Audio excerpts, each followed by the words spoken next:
It's Divas That Care Radio. Stories, strategies, and ideas to inspire positive change. Welcome to Divas That Care, a network of women committed to making our world a better place for everyone. This is a global movement for women, by women, engaged in a collaborative effort to create a better world for future generations. To find out more about the movement, visit divasthatcare.com after the show.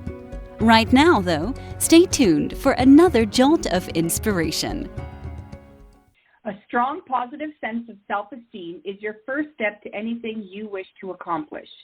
Yet too often, when we attempt to leave our comfort zone, we have that chorus of inner critics inside our heads, the itty-bitty-shitty committee, as I like to call mine, whispering self-sabotaging doubt and untrue trash talk in our ear. This podcast celebrates women who rise above and move beyond any self-doubt and old, outmoded limiting beliefs.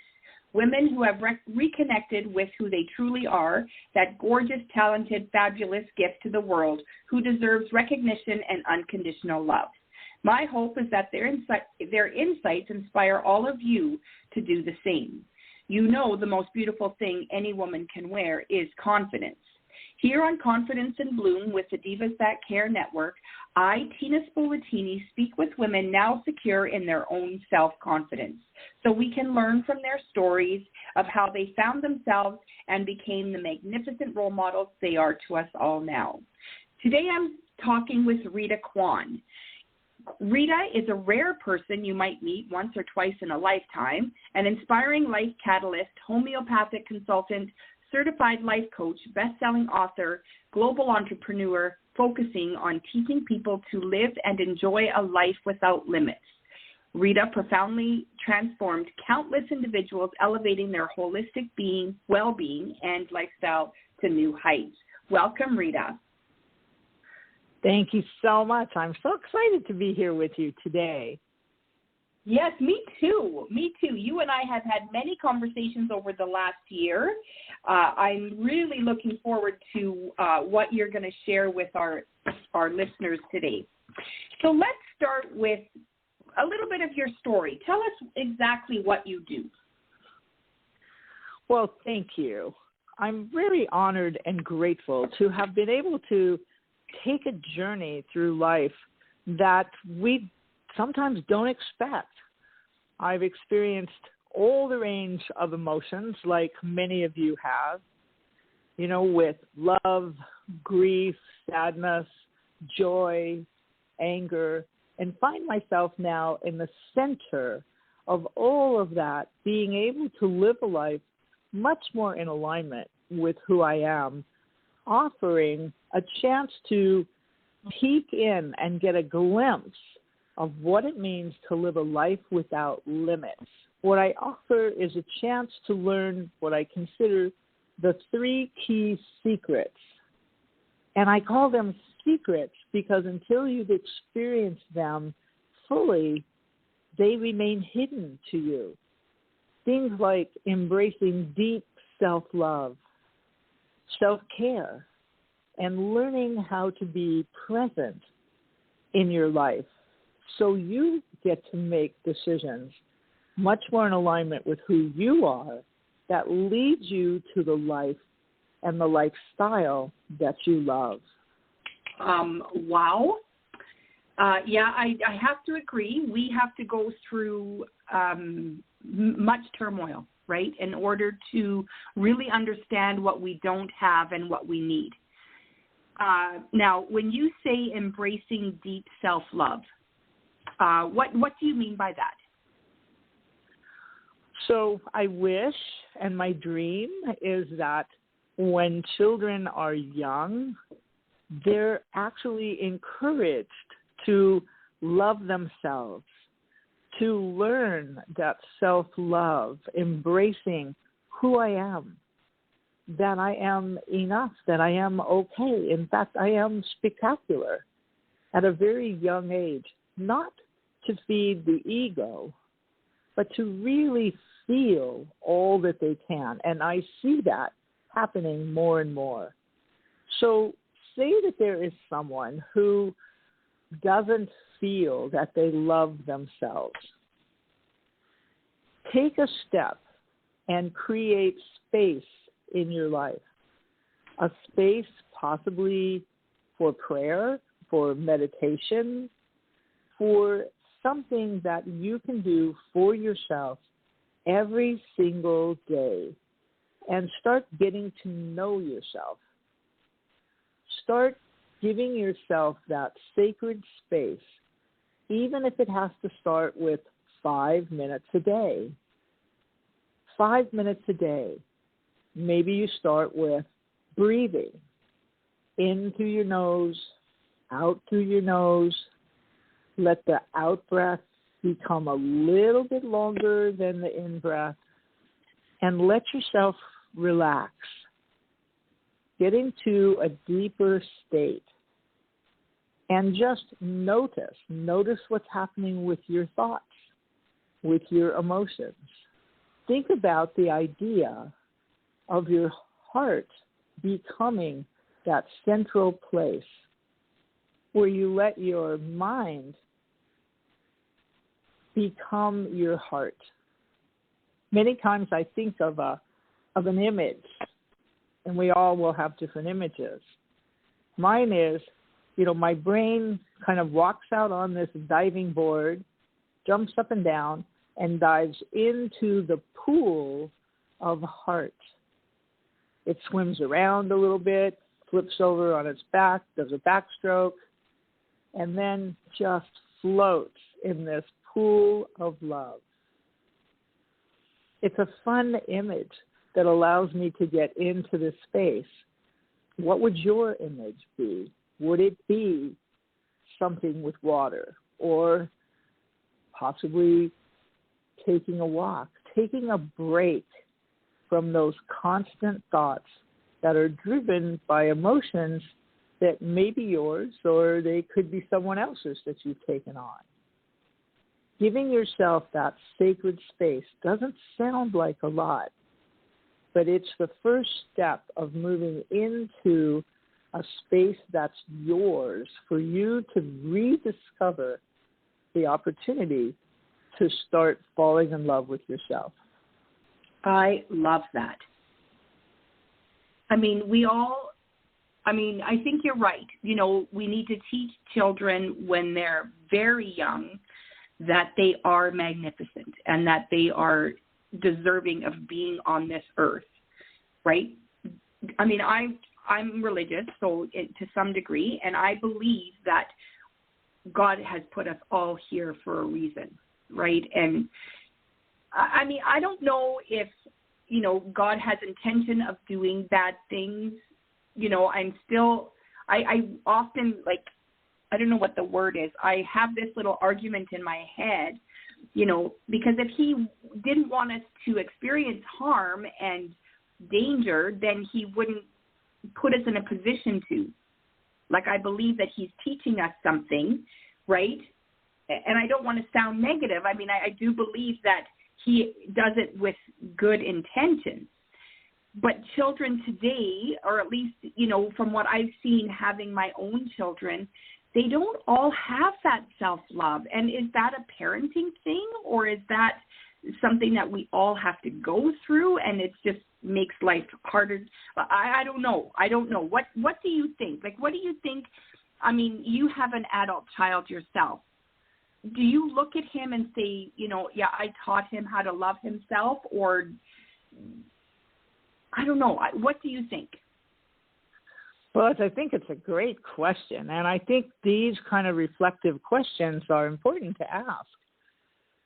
My son and I have a wonderful relationship. I'm so grateful that he loves me, because we had a very rocky time when he was young. It was a very difficult time.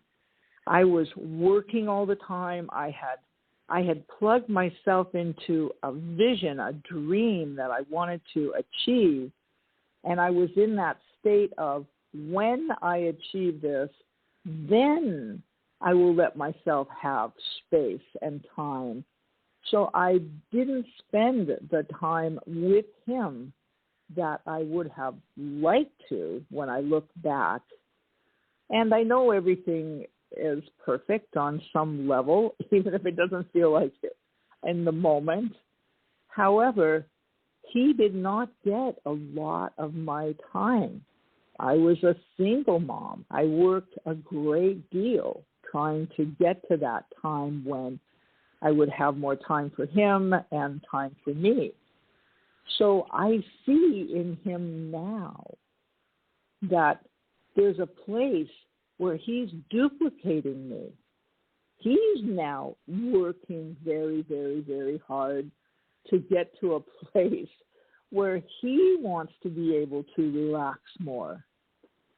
So he learned it watching me and others. There's a lot of us that became kind of workaholics. We were just on a mission, and we didn't consider anything else.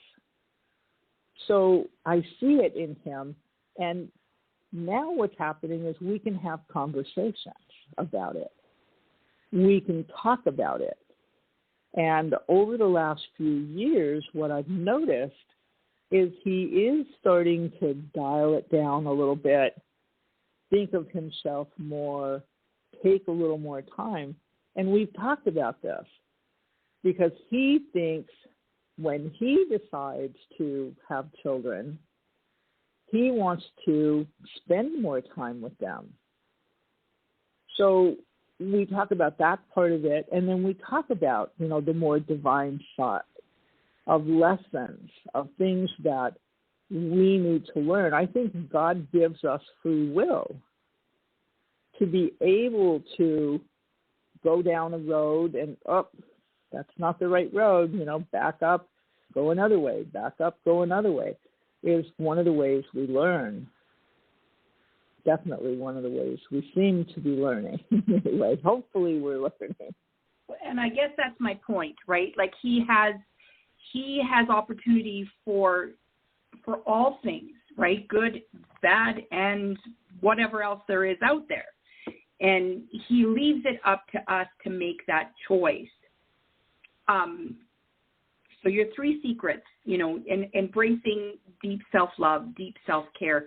Now, self-care and self-love are often, they kind of go hand in hand, right? I mean, you're not just washing your face with self-care. Self-care is that is part of self-care, but it's also about, the body, mind, and soul. What kinds of things do you do or do you share with others on, I don't want to say proper self-care because every person's self-care routine is going to be different. But I mean, like you said, imagining you're floating in water or you're walking outside, like that's part of your self-care. What else do you include in that? So one of the things that I've been noticing, and I've been observing this for a long time, I've been, working with and helping people with health for almost 50 years, a long time. One of the things I noticed is there's some key things that when you're doing this for yourself, things begin to get in balance way more than if you're not doing them. So obviously breath is one of them. And people say, well, of course. You'd be surprised how many people are not breathing into their belly so that when they take an in-breath, the belly expands, and when they take an out-breath, right, the belly contracts again. We can do this all the time, but we don't. We get into, breathing without that. It doesn't have to be a big, giant breath. It can be very gentle. So breathing along with your little space, where you're praying or for those who want to meditate, is a very important practice. And there's thousands and thousands and thousands of people teaching this now. So that's something, it's free and available all the time. I think hydration is giant. People don't even know that they're dehydrated. People think, well, when I get thirsty, I drink water. by the time you're thirsty, you're dehydrated. And again, tremendous resources out there to teach people about the importance of high-quality water. So important. And many things are evolving. There's innovations coming where you're going to be able to get more water into your cells, which is where you want it. So hydrating the body is absolutely important. And of course, nourishing food. Well, that's a huge topic. Huge, because we are all different, just like you say. We're so different. I'm not sure that we even have the capacity to perceive how different we are and how important it is to keep experimenting, keep trying different things. Try lots of different things. Don't go by anyone's suggestion that you should eat this or you should eat that. Try it yourself. See how you feel. Make it a game. If you're in a family, you can make it a really fun game and discover what works the best for you. Pay attention. Give yourself, once you get self-love on board and it's turned on, you will take the time to read labels and find out, what am I putting in my body? I definitely don't want to put toxic things in my body. But you'd be surprised how easily they can slip in. Or chemicals that you're using in your home could be impacting you. So you really start taking a look at, if I'm a precious being, which I am, in fact, if you knew how precious you are, you would fall to your knees in gratitude. That's how precious we are. Then you start looking at, well, goodness, I'm going to start eating more vegetables, a wide variety of vegetables, and really playing with it. So food is a lifestyle. It becomes, you're like Sherlock Holmes. You're really looking at, what's the best possible food for me? And then I try it. I give myself time. I'm patient with it. I experiment, and I see how I feel. Definitely sleep is giant. Sleep is giant. Being able to have deep sleep, 8 hours, deep sleep, stage 4 sleep for a good part of it, that's when the body says, I want to heal myself. I want to heal. So without that deep, deep sleep, and there's a whole, we could talk about sleep all day long. There's a bunch of information that talks about preparing it so the room is dark, it's quiet, you don't have electronics going on in the room that you're in. You turn off the television an hour before you're ready to go to sleep. I know that's been a challenge for a lot of people. I got rid of my television about 15 years ago. And I still have people say, I don't know how you do it.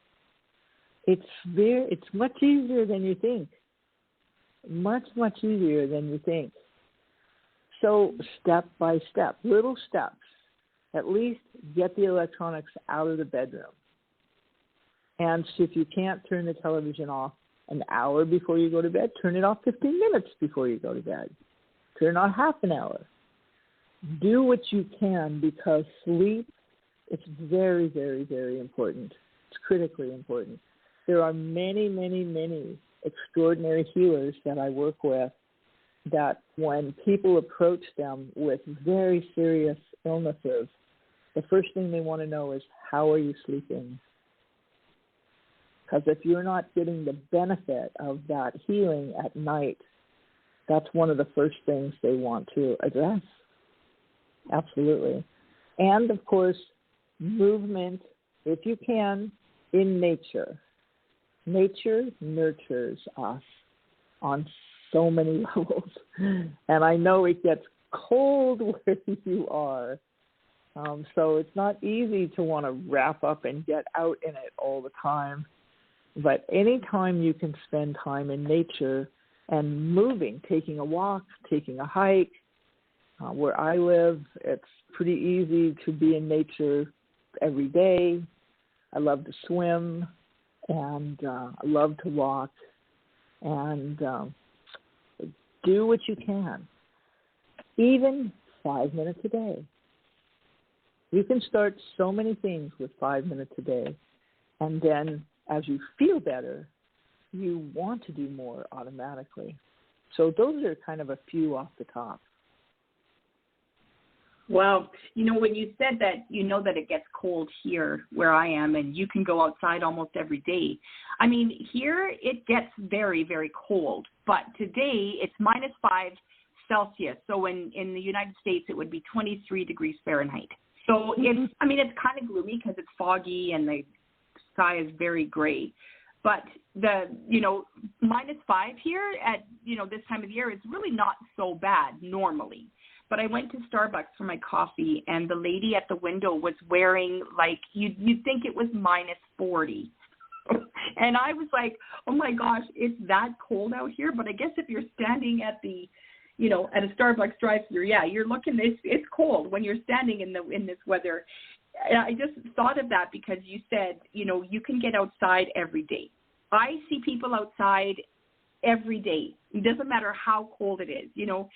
My neighbor goes outside. She works from home, and she walks outside every day for an hour. And the way she has to dress in the middle of winter, I'm thinking it's like it's a workout just getting dressed to go out.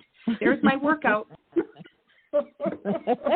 Right? I mean, but the reality is, where there's a will, there's a way. If you want to be outside, you will get there. I'm not one for outside, even when it's beautiful outside and warm, but I think it all comes down to what you want, right? If you really want something and that's going to be like, balancing whatever my body is needing, you'll do what you have to do, right? If it's important to you. Now, what Definitely. was the third? What was your third secret to living? You said self-care, self-love. And being present. Being present. So yes, that's right. They build on each other. So I love myself. I spend time. I have an hour in the morning. I have an hour at night. And then I usually take an hour in the middle of the day. I've created this around the life I want to live, as step by step by step. Then I do the self-care activities during the day, and you can weave them in. Initially, it sounds like, oh my gosh, how am I gonna do all that? You do it a step at a time, and that's where a community of people, of wellness community of people to surround you is very supportive. You get to be present in your life by being these things for yourself. Being present means I'm not reacting to everything that comes along. I'm not in reactive mode. I have my milestones, I have my pillars to support me of self-love and self-care. And I've identified my goals that are in alignment with who I am, things that my heart desires that I've always wanted. So I'm excited by life, and I'm patient at the same time. It's kind of like relaxed concentration. There's a focus, but there is this calm, this relax, so that when something pops up, boom, you don't go into a little panic mode. You don't go into reactive mode. And your thoughts don't start going crazy. The emotions are calm. And you take the time to reflect, check in, and get in touch with what do you want in that moment or moments. And I've been challenged by this many times in my life. It's not as if my life has been so smooth. It's been very rocky, big mountain rocks. I've had tremendous illness, tremendous grief with loved ones, just horror. And I've been able to get to this place because what I've learned from it is I could be worried, I could be frightened, I could be terrified, I could be grief-stricken, I could be overwhelmed. It didn't help until I took extreme care of myself, and it felt like an extreme action, because that's what it took to get there, to a place where I have to take care of myself, or I'm not able to make the critical choices for the loved ones who are now not able to make those choices for themselves. And I never wanted to put myself in a place where I would have regrets, that I didn't do what I really wanted to do, I really felt was in alignment, with everything. And for me, definitely, with God, with the divine, with spirit, that I was being the best I could be for everyone and for myself. So it brings you back to this place of presence. I am present. Something pops up, I tune in, I reflect, I breathe, I pray. A lot of people meditate. And the answers can come to me. And the more you do this, it's like developing muscles, right? The more you work out, the stronger you get. You're doing it right for your body. The same is true for learning to be present. Many people are calling it mindfulness. And again, there's thousands and thousands of people teaching this now. They're teaching it in corporations. They're teaching it in schools. It's everywhere. So this mindfulness, this ability to tune in, be calm, be aware of what's happening, and make choices. Give yourself the space to make choices is extremely important, especially for long-term success. Many people come to me and their first thing is, I need to make more money, or I need to grow my business, or I'm going to launch something new, and, I really want, it's all externally driven. And I understand. It's very important. I was there the first half of my life. And I let them know. Part of this is working with self-love, working with self-care. I said, let's take a look at your calendar.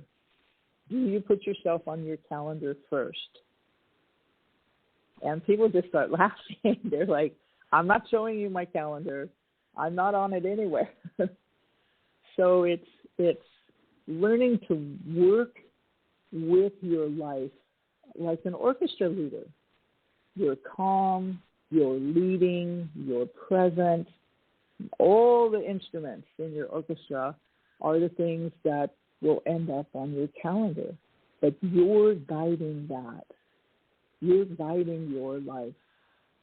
That's the difference between being in reactive mode and not having the foundation of self-love and self-care and being able to be present.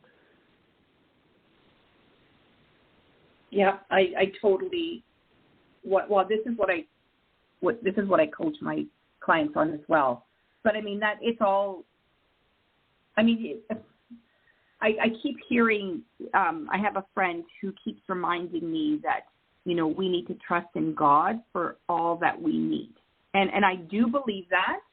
But I also believe that if we don't search for Him inside ourselves, we won't create what He promised us, right? He promised us, you know, to have this fulfilled life, but that doesn't mean that he's going to hand it to us.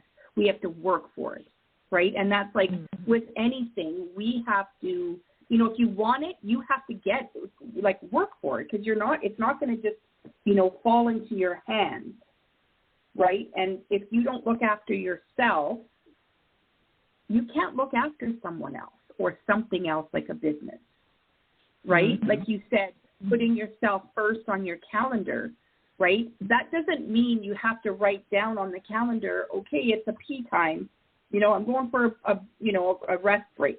Or it just means that, you know, you're not going to answer the phone or answer emails at this time because you're looking after yourself, because you're either you're at the gym, or you're going for a walk, or you're connecting with one of your best friends, or you're, you know, taking a shower, like whatever it is, but that's me time on your calendar. And me time means me only, right? That's right. Yeah.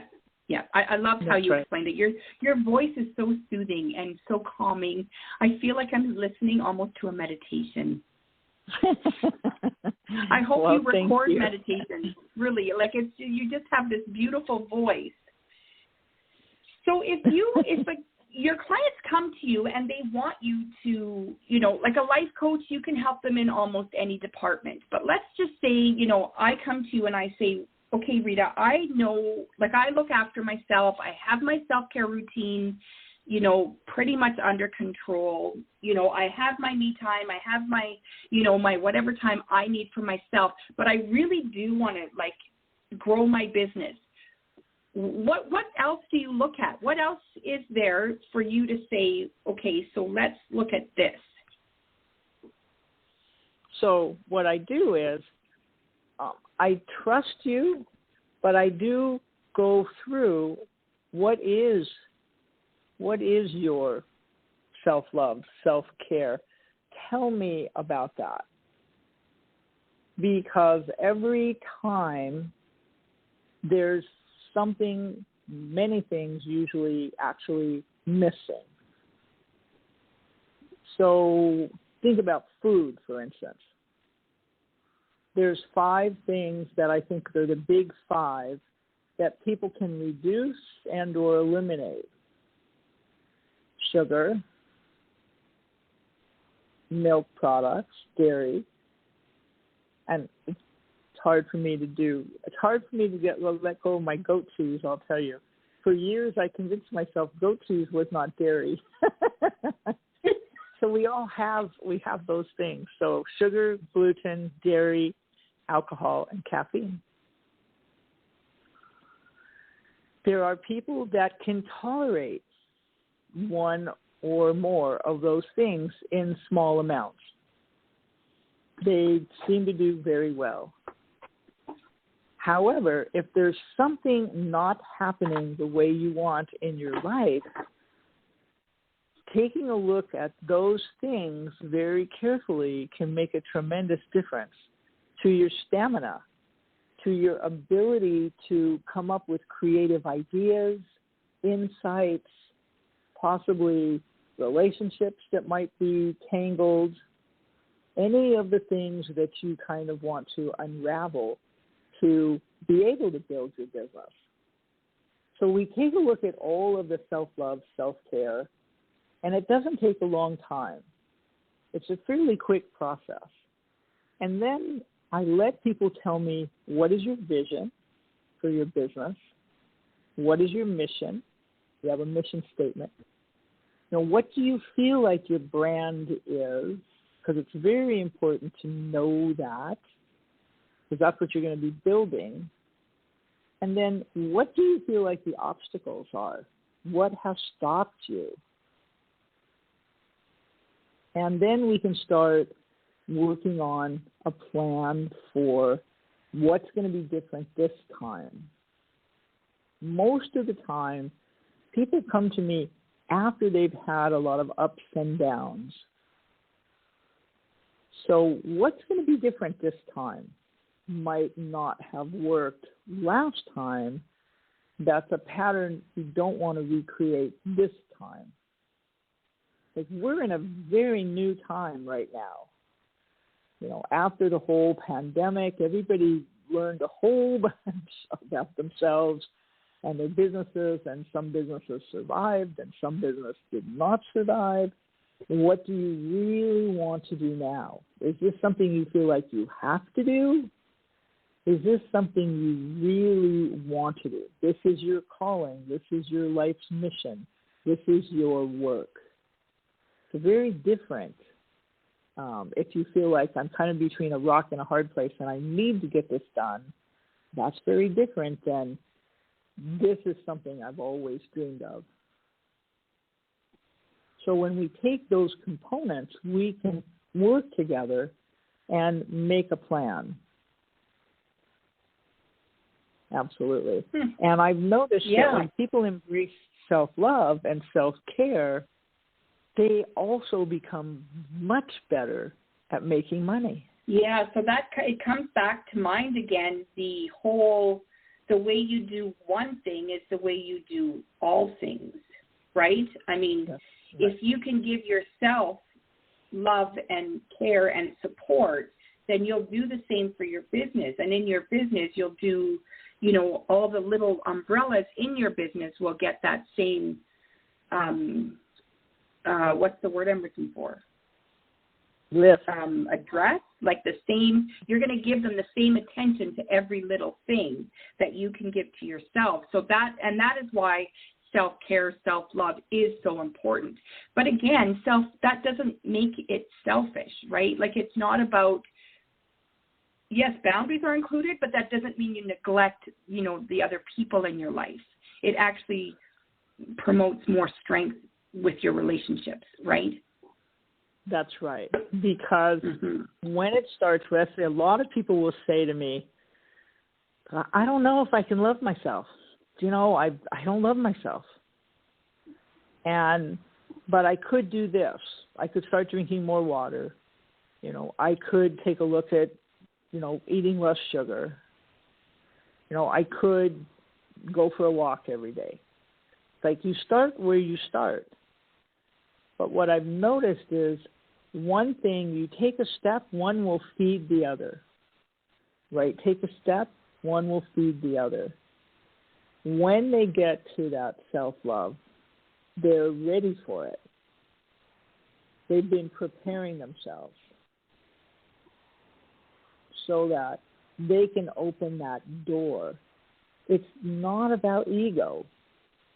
It's not about, I remember one time I was always on a quest to eat healthier, and I became macrobiotic. My son was not crazy about it because I used to do things very dramatically. I came home one day and I said, we're going to be macrobiotic. I didn't say, let's have a conversation. Let's talk about how to move from here, where we are, into eating, you know, mostly vegetables and seaweed. He was not crazy about it. I came home, I got rid of everything in the house and replaced it with all macrobiotic stuff. It was such a shock for him. I think it took us years to get over that trauma with him. So you want to be, again, mindful about taking a step. You know, talking to people. If you're coming from self-love, you're coming from kindness, compassion, and love. And the more you realize you are love, the more you attract love to you. It's an automatic thing that starts happening. So, of course, you're going to be loving for the people around you. And patient, very, very patient. So yeah, it's not about ego. It's not about, I'm doing this for me and the heck with the rest of you. No, that doesn't work. That's not self-love. No. I keep repeating in my head, love is patient, love is kind, right? I mean, that's what it comes down to, right? You need to be patient. Love isn't going to just make it all go away. right? You have to like grow with it. Well, that's the feeling it deeply. You know, when I say feeling self-love deeply, it is you. It is you. There are many, many, many, many people on the planet right now that are teaching you are love. And that in any situation, love is the way. Now, there's other people that will quarrel with them that come from a more angry place or frightened place. But this is, I've seen so much happen in my life. I'm going to be 75 years old this year. And yet I've been able to kind of age younger because I keep looking for ways of supporting self-love and self-care, and I find them. They find me. And the more you embrace it, that love is the way through. Say that you're having a heated discussion with someone, and they really want you to believe how they believe. They're very attached to it. But it's not who you are. It's not what you believe. If you can just breathe, relax, and allow them their space, might not change them, but it won't feel like you're being pressured because you know who you are. You feel love for yourself. You feel compassion and kindness for this person. They may or may not stay in your universe, but you don't end up getting pulled into their energy. And that's love is the way. Love is the way. I love that. You can always send love. You can always send love to people. Yeah, isn't that the truth, hey? Instead of, I have, adult kids now almost. My youngest is just over 17, but, junior high was always so hard. That's when the bullying was, at the highest, and the, girls were always fighting about something, and I had a really hard time with it because I am not that person. I don't go for the, I'm not the mean girl of the school. I always, used to look at people and go, well, there's a reason why she's like that, right? I didn't always know that, the reason was, traumatic or anything like that. I used to, sometimes think that, girls are taught to be that way. And I used to say to my kids, they're looking for more love. They're looking for attention. And unfortunately, it's the negative behavior that gets the attention that they're looking for, right? And I think that, just as humans in general, this is what happens. And if we start looking at people through the eyes of love, then I think that behavior will come to a minimum. At least I like to think that it would. I agree. Yeah. And that's the patience. That's the patience. And yeah, my daughter has a really good friend. Yeah. Sorry, my daughter has a really good friend that she made because this girl used to bully her. And I said, why don't you invite her over for, a play date? She was, I think, grade 4 at the time. And she was like, Mom, why would I invite her over? She's mean to me. And I said, but maybe she wants to get to know you, and she doesn't know how to let you know that. Right? And I thought, in my house, I'm here. She's not going to do anything stupid with me here. And yes, she's still friends with her. Nice. So, I think, nice. Right? And I'm not saying every bullying situation is like that. There are mean people in the world. But I do believe that if we look at these people that are being mean with love and true love, like I don't mean like, I'm so in love with you. No, I don't mean it like that. I mean with open heart, right? Like, let's accept you for who you truly are, right? Because that's in the end what we all want. Right? We want to accept ourselves and others for who we truly are. Yes, absolutely. Yeah. Yeah, this has been so awesome. I love this. I want to talk to you forever because I love your calm voice. Well, it's such a joy to connect with you. You know, who you are, your open heart, and you're so giving and loving automatically. That's one of the things that struck me the first time we connected is, you know, this is a loving, giving person. And I'm very grateful to know you. Yes, me too. I have learned so much about life from you that it's been awesome getting to know you and sharing all this with our listeners today. Do you have a quote or something positive to send to our listeners about how they can find their deep self-love? Well, quotes are so personal.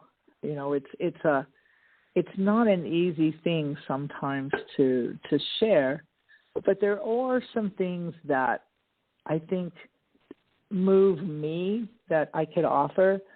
And I also have a gift for anyone listening. And the gift is when you go to my website, which is my name, RitaKwan.com. So it's www.ritakwan.com. And my first name is Rhetah. My mother was a poet, so RitaKwan.com. There's a free gift that you've experienced personally, My Circle of Health, that I'd love to give to anyone listening today. And it comes with a complimentary session with me. So that's a gift. My gift to you, to anyone listening today. But I think that there's a quote by Rumi, and he says, as you live deeper in the heart, the mirror gets clearer and cleaner. As you live deeper in the heart, the mirror gets clearer and cleaner. We get to experience more. We can feel ourselves more. We can see more clearly. And we're able to communicate in a way that people can actually hear more of what you're saying and who you're being. I love that.